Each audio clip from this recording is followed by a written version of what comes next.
I wasn't sure about making this video, but I feel like I kind of have to as one of maybe the 5 extremely hardcore Transformers fans in the Versus community.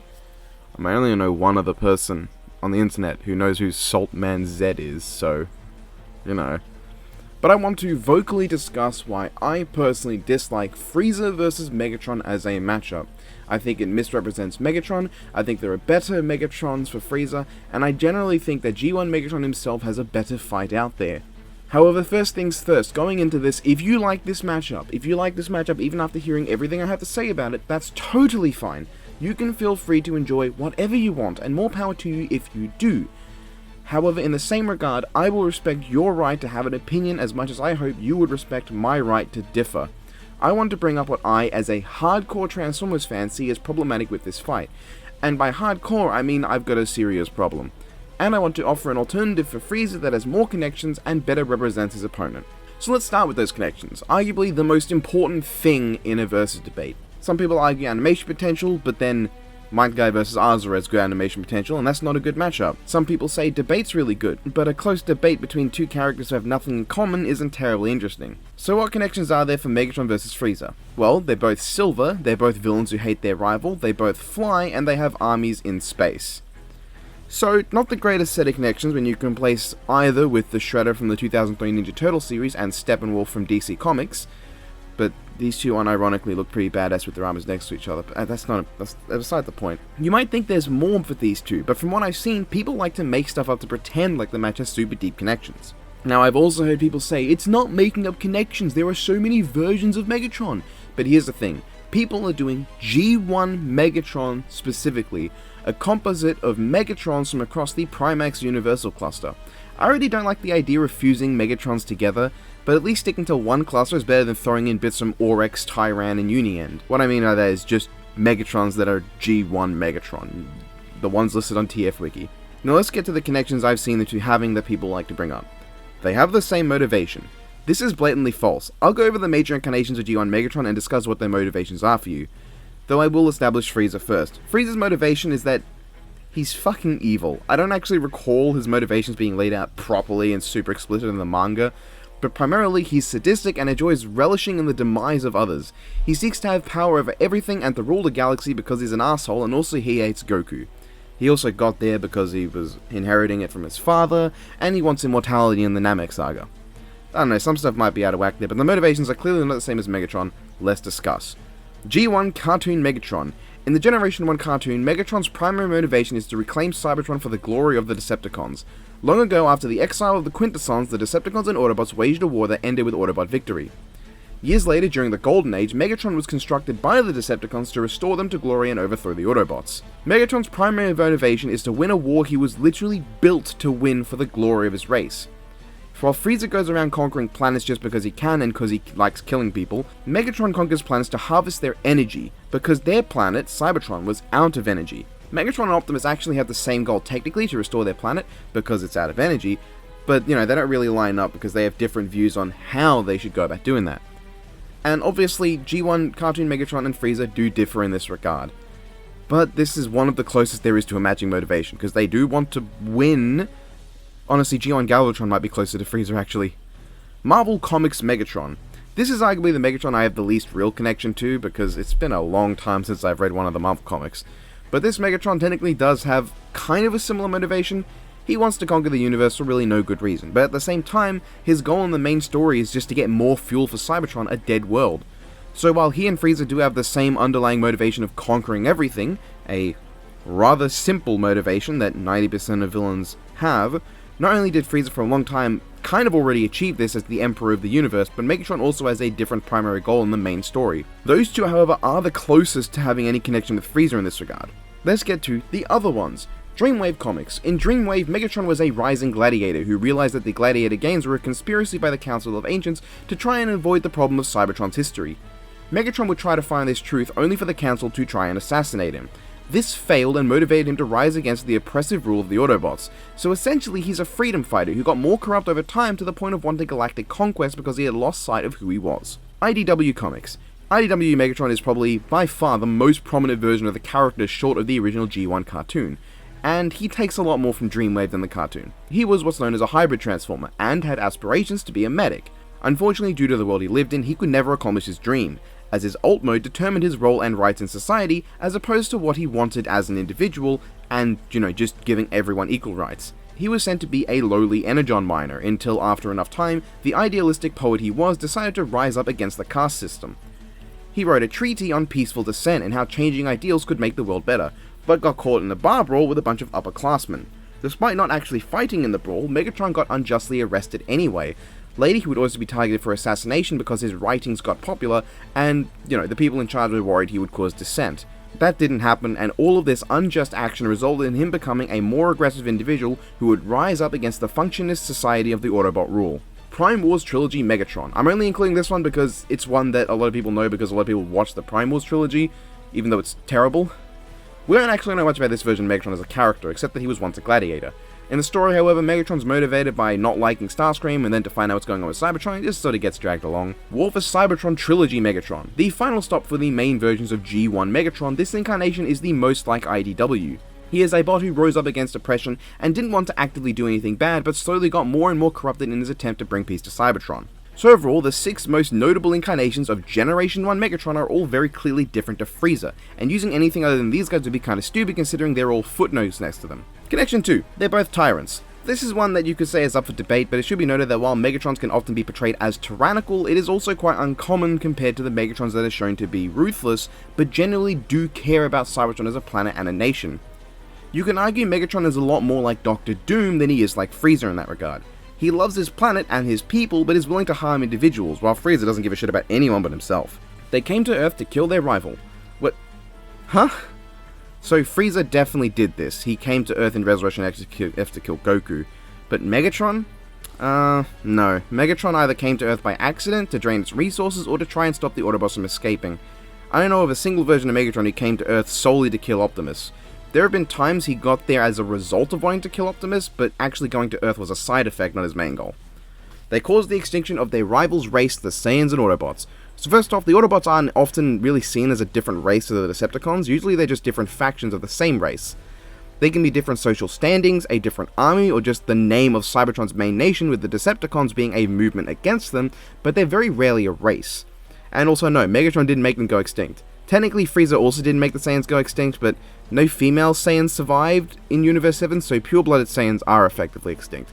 Not counting other universes, because that's not fair. But Megatron definitely hasn't killed all the Autobots, outside of maybe a very few select scenarios and universes out there. So as you can see, the connections at most apply to 1 or 2 Megatrons per connection, and I really disagree with the idea of saying that results in a lot of connections because a composite Megatron has all these things to them. If you want to bring up a composite and then cherry pick elements from different versions, you can argue Batman vs. Azura is thematic. They're both fathers who lost their family and wife, who decided to fight and kill gods to make a better world, who used the power of their emotions in weaponized form, who at their peak were able to fight and even kill their own creator gods, who are also red in color and super fast. If you think that sounds nothing like Batman, well that's how I feel listening to people list off connections for Megatron vs. Frieza that take bits and pieces from unrelated versions of the character and just say, oh well that's fine because it's a composite. That is the issue with taking elements from individuals. You can make anyone thematic with anyone if you just pick and choose what you want from different unrelated characters. Superman and Spider-Man are all these things if you just cherry pick the right things from different versions of them. And I know someone's going to try to be smart with those versions of Batman are all separate individuals, but these versions of Megatron are just incarnations of the same character. That's objectively false. This is not a case where in-universe there's no explanation for why they're different, it's just different incarnations of a character. In-universe, like with Marvel, DC, Ninja Turtles, each version of Megatron is a completely separate individual with their own individual canon storylines unrelated to each other. G1 Cartoon is Primax 984.17 Alpha, IDW Comics is Primax 1005.19 Gamma, Dreamwave is Primax 302.06 Gamma. They're all different characters who are just incarnations of a character, much like all those different Batmen are different characters who are just incarnations of the Batman. And yes, all of these Megatrons have fundamental differences. Compositing them results in a character who ideologically opposes himself, which doesn't make any sense. Megatron as a character, if composited, should use the most consistent characterization, the primary one that Transformers like to push for the character, not bits of different unrelated characters that ignore the core of the individuals you're taking them from. Doing so is a disservice to Megatron as a character and the different incarnations and writings people have done. It is a disservice to the people who cared for and wrote these different versions of the character as their own if you're just going to take a piece of them and ignore the rest to make something seem more thematic. It is not really true to say Megatron has super close connections to Frieza because various individual versions have a single connection each, but when combined form several, because it's a disservice to the character, as I've said, and an insult to one of the most iconic villains in cartoon history. The most consistent portrayal of G1 Megatron that people should look for a matchup for is a revolutionary, someone who fought for the betterment of the lower class only to over time become the very kind of oppressor he sought to overthrow. A tragic man with good intentions who did the wrong things and failed to live up to his morals until his morals were so corrupt that he couldn't even remember them in the first place. Now, one common reason I see people want this matchup is because Frieza doesn't have any better. Does he? Well, there's Mewtwo, which is terrible.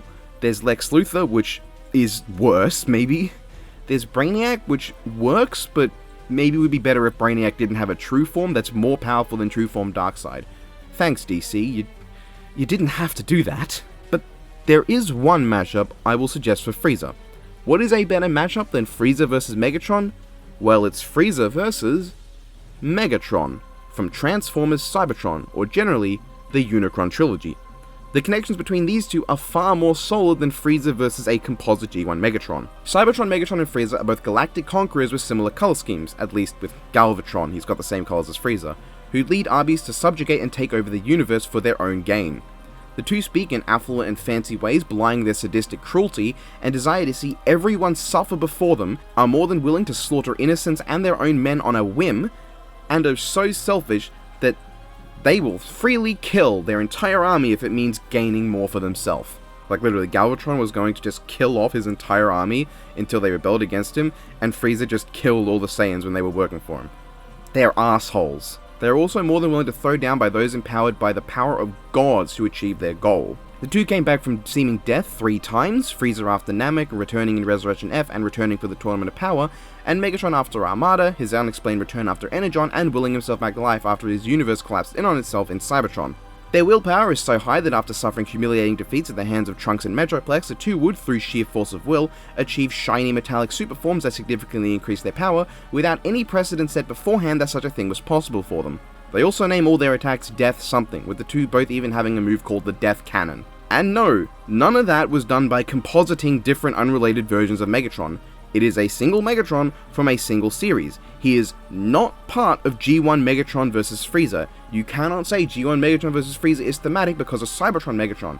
G1 is the Universal Cluster Primax, and the Unicron Trilogy is the Universal Cluster Aurex. They are completely unrelated. He is more different to all those previous Megatrons than those previous Megatrons are to each other. And honestly, I'd say Cybertron Megatron has more he can do against Frieza than G1 Megatron. G1 Megatron arguably has more abilities overall, but the fights in Cybertron are very Dragon Ball X. There's a lot of screaming, ridiculous combat, throwing out big attacks and causing massive amounts of damage to the environment, which generally in Transformers is fairly uncommon. I legitimately think the fight would feel better with these two. Who can G1 Megatron fight? I mean, Vilgax. That'll do, right? They have pretty much all the connections Megatron has with Frieza, but also they both rebelled against their worlds and are very big, and they seek to have a giant robot army. I mean, it just works better for Megatron, and Frieza works better for Cybertron Megatron. Oh, but Vilgax versus Ridley. I mean, if you really want a Ridley matchup, I mean, sure, there is Rayquaza, but, I mean, just put Ridley against Boros. I mean, they're very hard to kill space pirates.